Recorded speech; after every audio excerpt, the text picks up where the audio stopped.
প্রিয় ভাইরা, আপনারা কি জানেন কোনো মানুষের অনুপস্থিতিতে তারই ব্যাপারে এমন কোনো কথা বলা যা সে সরাসরি শুনলে অনেক কষ্ট পেত কিংবা মনে আঘাত পেত, এটাই কিন্তু গীবত।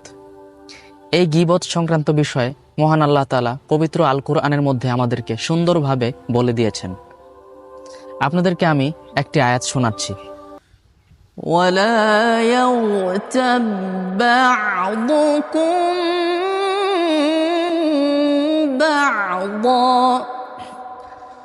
أيحب أحدكم أن يأكل لحم أخيه ميتا فكرهتموه।